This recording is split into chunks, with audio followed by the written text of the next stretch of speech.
O Para e Pense de hoje está registrado no Evangelho de Mateus, capítulo 5, de verso 5. O texto diz: Bem-aventurados os mansos, pois herdarão a terra.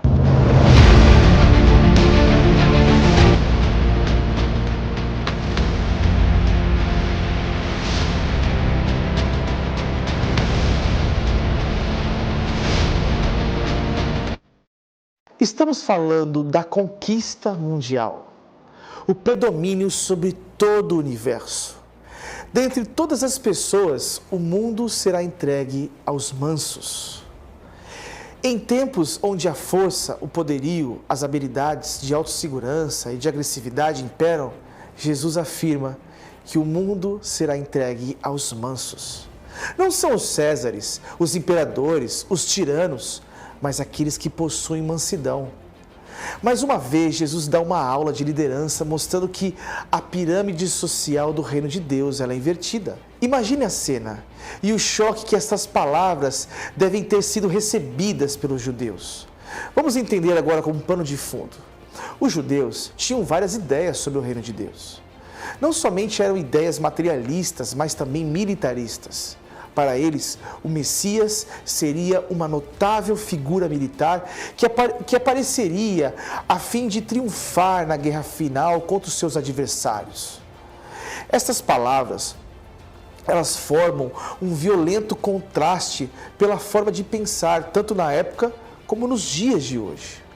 A mansidão não é apenas ter uma boa índole, não é ser apenas uma pessoa educada socialmente, não é apenas algo externo, convencional, mas uma atitude interna, uma obra da graça no coração, um fruto do Espírito.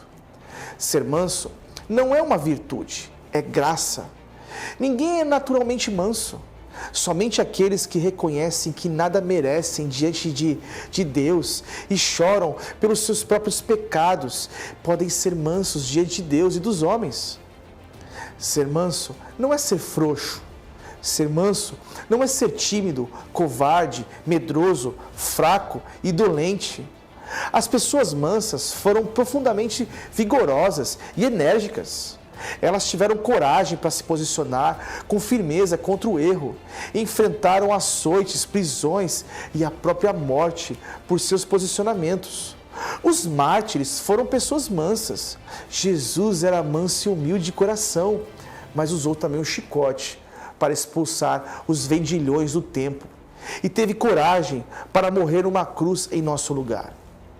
Mas o que significa ser manso? Vamos lá. Uma pessoa mansa está debaixo do controle de Deus. O manso é aquele que foi domesticado. A palavra grega praus significa manso, meigo. Trata-se de uma atitude humilde e mansa que se expressa na submissão às ofensas, livre de malícia e de desejo de vingança. Vamos lá. Aristóteles fala sobre a virtude da mansidão. Para ele, a virtude era o equilíbrio entre os dois extremos. Aristóteles definia a mansidão como o justo equilíbrio entre a ira excessiva e a falta absoluta de ira, ou impassividade. Só que o mesmo escritor diz que a ausência dessa virtude constituiu a ruína de Alexandre o Grande, que foi discípulo de Aristóteles. Então vamos lá, certa vez Alexandre o Grande estava embriagado e foi tomado por um ataque de fúria e matou seu melhor amigo. Ninguém pode governar os outros se não aprendeu a governar a si mesmo. Porém, o homem que se entrega plenamente ao controle de Deus, ele obtém a mansidão que o capacita a herdar a terra. O manso é aquele que tem a força sob controle. Ele tem domínio próprio. A Bíblia diz que mais forte é o que domina o seu espírito do que aquele que conquista uma cidade.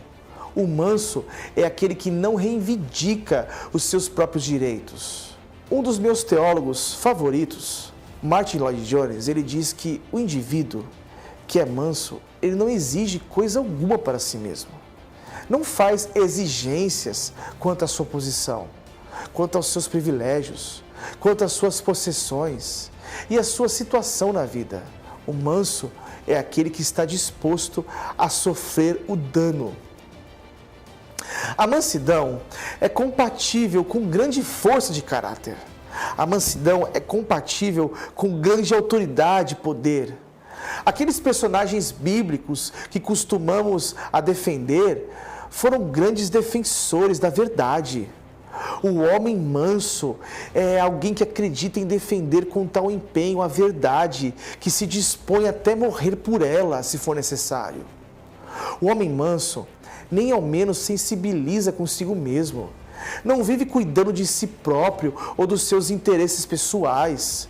Não permanecem em atitude defensiva. Você consegue enxergar um padrão aqui? Consegue? O fato não é que alguns cristãos são chamados para ser humildes de espírito, e que outros são chamados para chorar, e que outros ainda são chamados para ser mansos. Todos esses atributos e qualidades devem ser manifestos na vida de todo cristão. Todos nós somos chamados para ser humildes de espírito, em vez de confiar na própria justiça. Todos nós somos chamados para chorar por causa do nosso estado caído. E todos nós somos chamados para demonstrar mansidão, porque a nós foi dada a terra como herança, o consolo futuro e a posse do reino de Deus.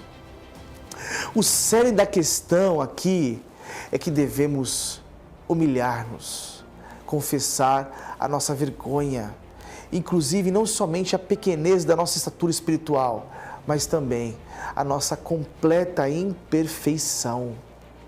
Então, pare e pense. Temos a obrigação de pôr um ponto final em nosso próprio eu exigente, o que é a causa de todas as nossas dificuldades, a fim de que aquele que nos adquiriu a um preço tão elevado possa vir e possuir-nos por inteiro. Que Deus te abençoe.